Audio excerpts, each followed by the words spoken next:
128 people have been killed in the fire in Taipo. The ICAC arrested 2 people in connection with a maintenance work at Wanfo Court. And each family member of the deceased will receive a government condolence payment of $200,000.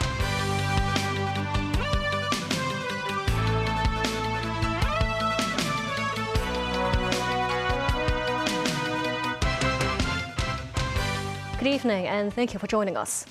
Taipo's deadly fire has killed at least 128 people and injured 79. About 200 people are still missing. Rescue work continues as the blaze in all blocks at Wanfo Court has been brought under control. The Musingai reports.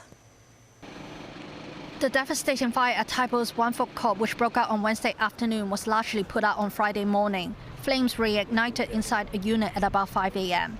A plume of white smoke emerged from the high-rise building. The blaze lasted for an hour.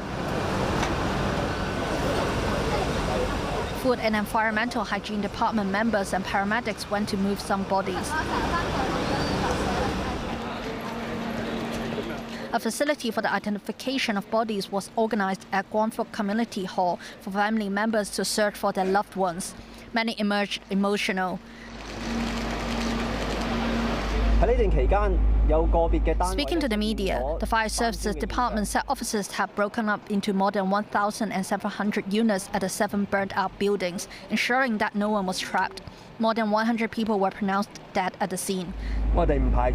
Secretary for Security Chris Tan said police may discover burned bodies when they start their investigation inside the buildings. Here at the platform of the Wanfo Estate Shopping Centre, which is opposite the fire scene, a constant flow of residents gathered and stared blankly at the burned-out buildings. Memos 9, TVB News. At the Wanfo Court number 5 alarm fire claiming more than 100 lives. Preliminary lab tests confirmed that the building's scaffold netting have met fire retardant standards, so the styrofoam boards could have contributed to the fire. The exact cause of the blaze remains under investigation, with authorities looking to take law enforcement measures against contractors responsible for the fire alarm system, which failed to sound when the blaze erupted. The city's deadliest blaze in some 70 years. Online video clips appear to capture the fire's initial outbreak, with authorities having confirmed that the flames started on the lower floors of Wang Chung House before setting ablaze the styrofoam boards that were used to seal the windows and are highly flammable. Secretary for Security Chris Tang says preliminary laboratory tests indicate while the scaffold netting met fire retardant requirements, it can still catch fire, same for the bamboo scaffolding.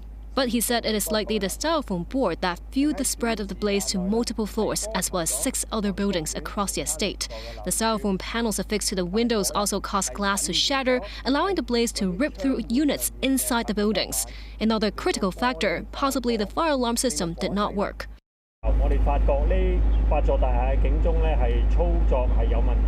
The Fire Services Department flagged operational issues with the alarms in all 8 buildings. While the systems were not turned off, they failed to sound during the fire. Authorities will pursue enforcement measures against contractors responsible for the estate's fire alarm system. We need time to get all the details. As I said, even some of the deceased we cannot be fully identified yet. So I think at appropriate time when we get hold of all the information, and we are more than happy to release all the information that public is concerned. There's nothing government is unwilling to release. Since the fire erupted, more than 2,000 firefighters and paramedics have been deployed. The Independent Commission Against Corruption has arrested 2 people who are reportedly the heads of the consulting firm responsible for the maintenance work at Wanfo Court in Taipo. ICAC officers escorted one of the suspects to the office of Willpower Architects in Kowloon Bay this afternoon to search for evidence. He was then taken to ICAC headquarters in a private car for further investigation. Earlier, ICAC officers escorted another suspect to his office to search for evidence. The ICAC previously said it had established a special task force to conduct a full investigation into whether corruption was involved in the Wanfo Court maintenance work. The government announced that each family member of the deceased will receive a condolence payment of $200,000, with assistance offered to funeral arrangements. The government is also building an online platform to coordinate donations from the private sector. Each family member of the deceased to receive $200,000 with help on the way in handling the funeral arrangements. We hope that this is our to show our respect to the deceased and to help the family in need in this difficult moment. The government will also provide cremation services and niches in public columbarium with other relevant funeral expenses being covered. With more than 1,000 families facing the loss of property, Chief Executive John Lee announced on Thursday that he will first disburse $10,000 in emergency cash. 78 households already received a handout on that day. As of 4 p.m., 1,200 households have registered for the funds, and the money will be distributed today and tomorrow. In addition, a living allowance of $15,000 will be distributed to each victim next week. As for the Taipo Wanfo Core Support Fund set up by the government, on top of the $300 million earmarked by the government, it received an extra donation of $500 million, with $800 million in funding so far.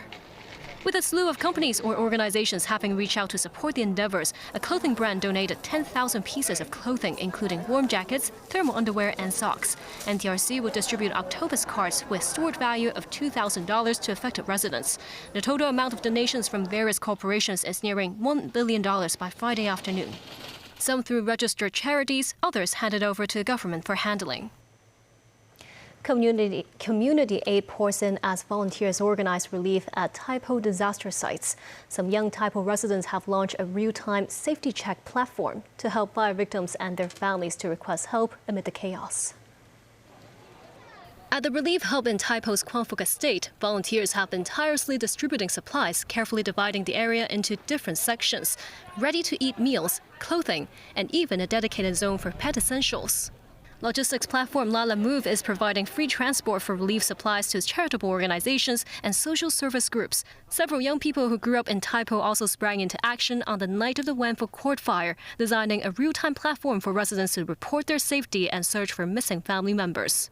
The system integrates information from neighbors' WhatsApp groups, news updates, and social platforms, providing up-to-date status reports for each unit, red for those seeking help, green for safe, and black for confirmed fatalities. I'm trying to think, what can I do? What can I help? I found out they have many information on the WhatsApp group about their condition. Is them safe or dangerous? And I'm trying to use my skills. Even the skills is really raw. We're just trying to update and synchronize their condition to our spreadsheet. So even the residents or their families who is not even here, they can also check the condition and the status. The platform's founders say additional features will be introduced in response to residents' needs. They have started collecting requests for legal and emotional support in order to facilitate follow-up work from social service teams. Many volunteers have been helping the victims after the deadly fire in Taipo. One group focuses on foreign domestic helpers. Mo Sky reports. Among dozens of booths that offer free food and essential items to fire victims at this patio near Wanfo Court, this area is dedicated to foreign domestic helpers. The organizers said the priority is to reach out to affected migrant helpers. To let the foreign domestic workers that we are here, for example, some said that they lost their passports, some left their passports, so to be able to request the consulates to waive the fee because it's not their fault that their passport got lost. So we are giving out information. We also have counseling professionals who can do that. So, but the thing that we want to do now is actually to reach out first. China rushed to help after reading about the volunteering on social media. Just live in the Olympic. Yeah, Olympic. But before I just came here and then I just asked my boss first. He said, okay, sure, you go, but be safe. They are also a victim. So they need also help for the government here. That's it. So not because we are only a helper or worker here. The Consulate General of Indonesia said that 2 Indonesians died in a fire and 2 were injured as of Friday, while the Philippine Consulate General has not confirmed any fatalities among its nationals so far. One Filipino domestic helper was reportedly injured. A Mayfu resident came to Taipo to help search for missing individuals. I'm retired. I got lots of time. Okay, so I decided to come here. I feel excited I really don't know at first, okay, There are lots of people, coming here. Moments 9, TVB News. A number of schools near the fire-ravaged neighborhood in Taipo remain closed. Under the weight of grief and uncertainty, Taipo schools that have resumed lessons tread carefully with exams postponed. Counselors and psychologists were brought in to steady young minds shaken by the tragedy. This school resumed classes today after a one-day suspension. With nearby roads still sealed off, students had to walk uphill to get to campus. This student said she had to leave home half an hour early because the fire situation affected her usual bus route. The emotional toll is unmistakable, with this student saying that it's just distressing to see the buildings go up in flames with so many people hurt. She says she is making donations to support the victims. Another student who lives in the mainland says he has been unable to reach a classmate since the fire erupted. This school is just a river away from the scene of fire. Its principal says as many students witnessed the inferno, around 10 social workers and psychologists have been on standby to offer support with exams postponed. That's to give students space to recover and process. Given how the inferno displaced many residents and left the entire city emotionally shocked, psychologists warn of a slower burning psychological trauma. Ephraim Choi, president of the Hong Kong Psychological Society, says that the trauma embeds deeply. The smoke, heat, and the screaming alarms. Such constant exposure to footage and news updates can amplify the stress. The society says some 200 psychologists are available to offer free emotional support if needed. Mainland authorities have stepped in to support Hong Kong's ongoing disaster relief efforts for the Taipo blaze. They include expediting the deployment of rescue equipment and medical supplies from Guangdong province. The shipments were delivered to Hong Kong last night and again this morning, following requests from the SAR government. In a statement posted on the social media platforms, the Hong Kong Macau Affairs Office says the support was part of efforts to fully implement President Xi Jinping's instructions on disaster relief. The office also published a commentary which says the backing of Beijing and the mainland provides both encouragement and firm confidence for Hong Kong as the city confronts the crisis. The piece said the chief executive and the SAR government reacted to the incident swiftly and effectively, describing their actions as a demonstration of the sense of responsibility and resolve of Hong Kong's leader. The commentary added that the solidarity and compassion shown by different sectors of Hong Kong society reveal the city's spirit of unity and collective goodwill. Under the Greater Bay Area Emergency Response Mechanism, Guangdong and Shenzhen authorities have supplied thermal imaging drones and long-endurance drones at Hong Kong's request to beef up on-site inspection and emergency coordination efforts. Meanwhile, Director of Beijing's Liaison Office in Hong Kong, Zhou Ji, and Hong Kong Macau Affairs Office Deputy Director Nong Rong visited injured firefighters in hospital on Thursday. They brought with them the regards of President Xi Jinping and the central government. And still ahead, a 2-year-old girl died after influenza A infection. One of the 2 National Guard members shot near the White House has died.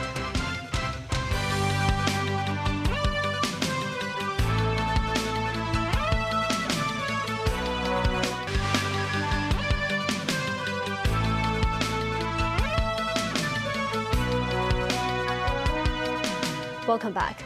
A 2-year-old girl suffering from pediatric influenza A infection died last night due to complications. The Center for Health Protection said the girl had good health in the past. This is the 3rd fatal case of pediatric influenza infection this year. Including this case, 13 severe pediatric flu cases have been recorded since the launch of this year's seasonal influenza vaccination programs in September, with only one having received the vaccination prior to the onset of illness. The CHP urged schools and parents to arrange for the students and their children to receive the vaccination promptly, as it is one of the most effective ways to prevent seasonal influenza and its complications.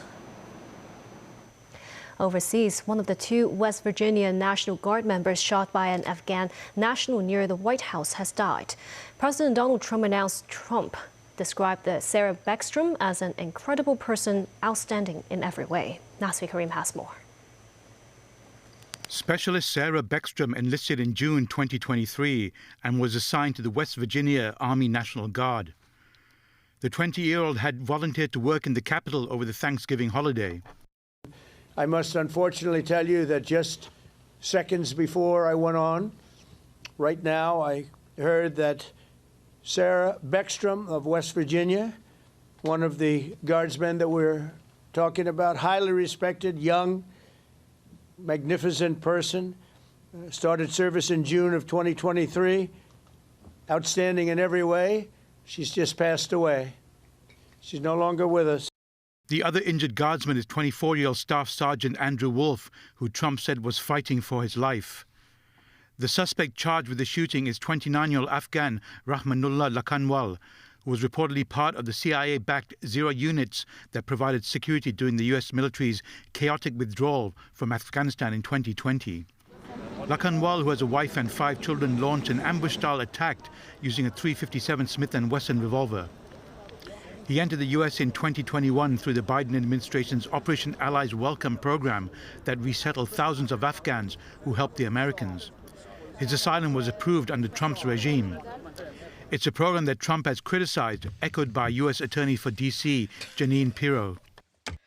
What we know about him is that he drove his vehicle across country from the state of Washington with the intended target of coming to our nation's capital. This is what happens in this country when people are allowed in who are not properly vetted. Beckstrom's body was taken from a Washington, D.C. hospital to the D.C. examiner's office. Trump later threatened to take measures to reverse immigration decisions made under Joe Biden and to remove anyone who is not an asset to the United States. Nazvi Karim, TVB News.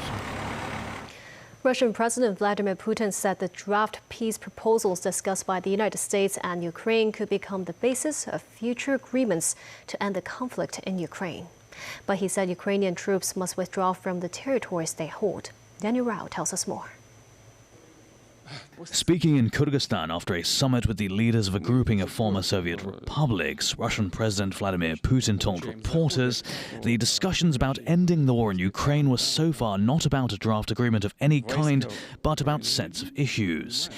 He said in their talks in Geneva, the US and Ukraine had decided to divide up the 28 points into 4 separate components, and that a copy had been transmitted to Moscow. Putin said in general, Russia believes this could be the basis for future agreements. He added Moscow sees the US has taken Russia's position into account. Putin stressed some things still needed to be discussed and that it was complete nonsense to suggest Russia would attack other countries in Europe. He said Ukrainian troops must withdraw from the territories they hold and then the fighting will cease. If they don't leave, then Russia shall achieve this by armed means. Putin said he considered the Ukrainian leadership to be illegitimate and so it was legally impossible to sign a deal with Kyiv. He said it was therefore important to ensure any agreement was recognized by the international community, and the international community recognized Russian gains in Ukraine. He said the Crimean Peninsula, which Russia annexed from Ukraine in 2014, and the eastern Donbass region should be a topic for discussions with the US. He added US President Donald Trump's special envoy Steve Witkoff plans to visit Moscow early next week.